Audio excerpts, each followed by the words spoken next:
Hopefully all of you had a great holiday weekend. Enjoyed yourself. He's Greg. I am Nick. We'll get into the thick of it in a minute. But first, this episode is brought to you by FanDuel, exclusive wagering partner of the CLNS Media Network. Right now, new customers get $150 in bonus bets with any winning $5 moneyline bet.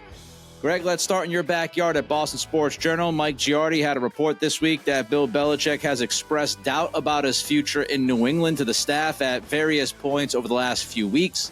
And to the best of Mike's knowledge, Belichick has yet to sit down with ownership about his future.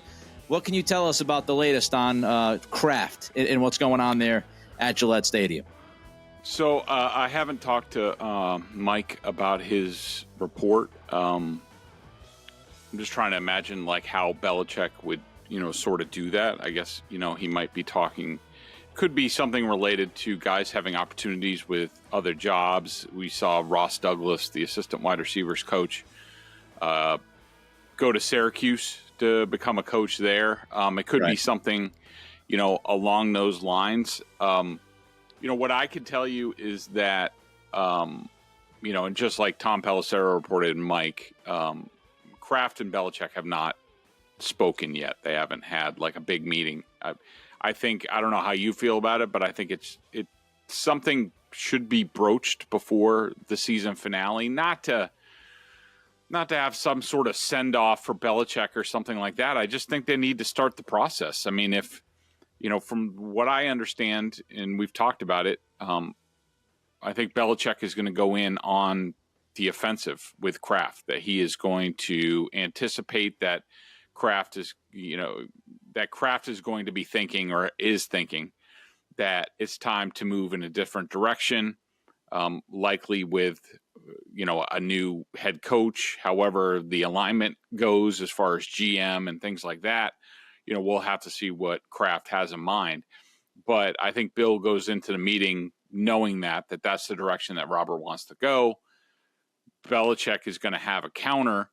Could that be I think it would be along the lines, the only thing that I can really think of the possibilities is that Bill goes in there and says, we're here mostly because of personnel. And that's my fault to this point. I'm in charge of that. We've tried sort of half measures. If you want to hire a GM, I'm good with that, but I want it to be somebody that I know and somebody that I trust, somebody who sees the game the same way as me, because it doesn't really work otherwise. So here's a list of guys that I would be okay with, and it sort of puts Kraft in a tough spot. Like,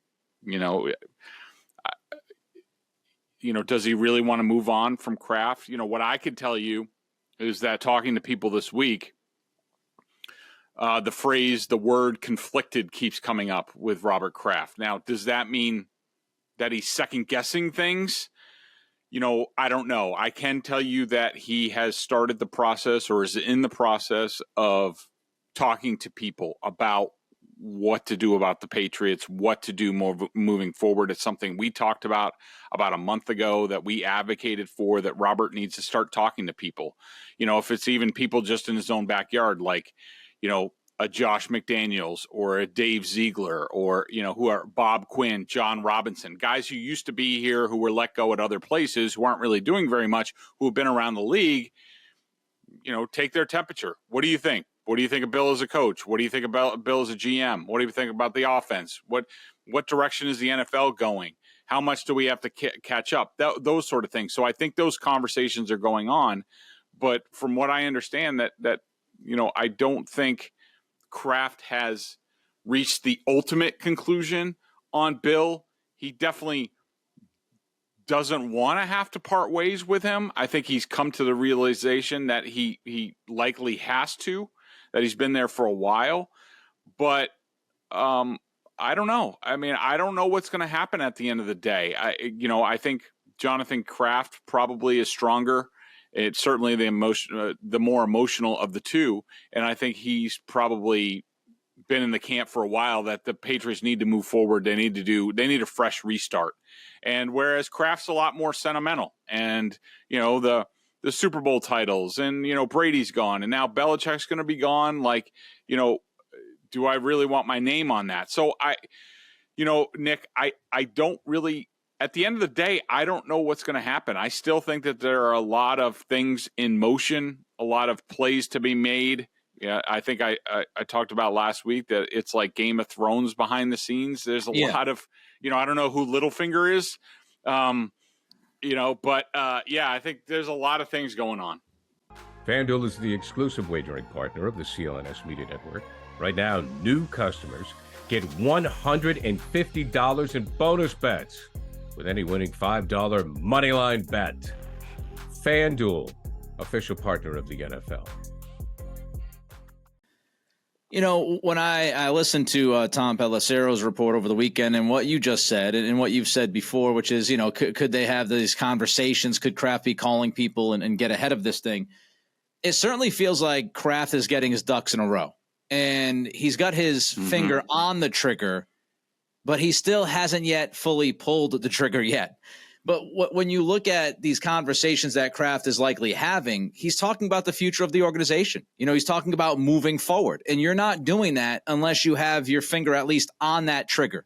And you're at least thinking thoroughly and seriously about moving forward without Belichick, which is exactly what he should be doing. So it does have a ducks in a row feel to it. The other part of it, Greg, that I look at is, all right, you bring in a GM from the outside. How much does that change things? If Belichick's pitch is, let's bring in John Robinson, it's still like-minded Belichick, inner circle, think tank kind of stuff. And if you bring somebody from the outside who had a touch of experience in New England, like an Adam Peters, is Belichick going to actually go along with the plan? Like Adam Peters could draft a guy and say, all right, he's a true legit wide receiver one, and Belichick could bury the dude on the bench because he fumbled. He could say, okay, this guy's a third down running back. I want him out there. And Belichick could say, kickoff returner, special teams. Like he could completely just ruin that guy's plan. So how much does it change? Yeah, I mean, I totally agree with you. I mean, I am a big proponent of there has to be alignment.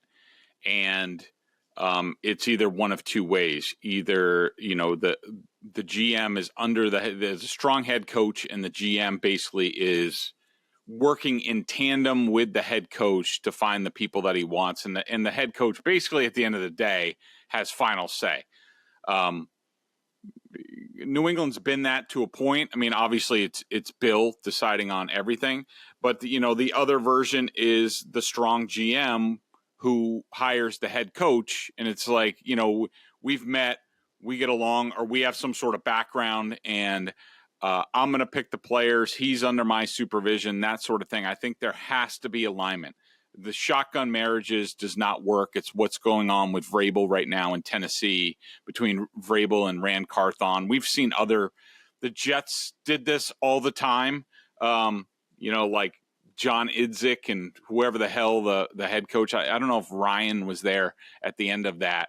Like these shotgun marriages just don't work. There has to be alignment. And, I agree with you that,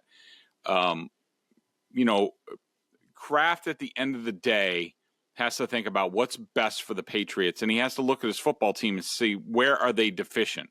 Are they deficient in, coaching or game planning and stuff like that? No, I don't. But that's not, a majority of the game anymore. It might have been in the 1980s or the 90s, but it's not anymore. And, you need horses, you need players. And I think that if Bill is able to sway Kraft, if he senses any sort of softening on Kraft's part, I think not much is going to change at all. I think it's just going to be window dressing on what has been the issues around here. I think that, if I were Kraft, I would start with, all right, personnel's our biggest failing.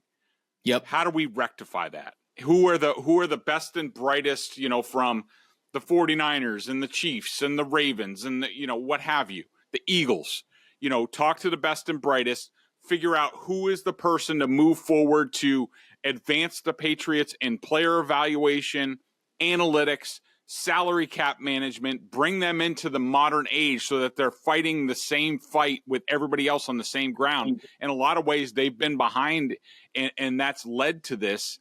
And then then the decisions go from there. If the GM wants to work with Belichick, that's up to them and that's on them. But you can't let Bill say, all right, he's going to bring Dave Ziegler back, but Ziegler's going to just do what Bill wants because he knows if he drafts somebody that Bill doesn't like, Bill's going to bury him. So where would that lead the Patriots at the end of the day? Even worse, probably, in my opinion. Belichick can't touch personnel. Simple as that. Can't touch it. Mm-hmm. You should not be allowed to touch it at all, as far away as possible. And if it's an idea of, hey, he can be head coach with a different GM, I just think that gets murky. It muddies the waters.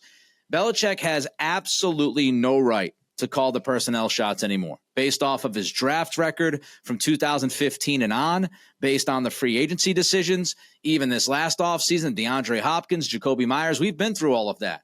He has no right to have say in personnel outside of being a coach and, the GM asks him about a player. Sure, that happens in the league all the time for all 32. But as far as him calling the shots or having any kind of power within that front office framework, get out of my face with that. He doesn't deserve it anymore. And if you stick with that, I don't know what changes offensively.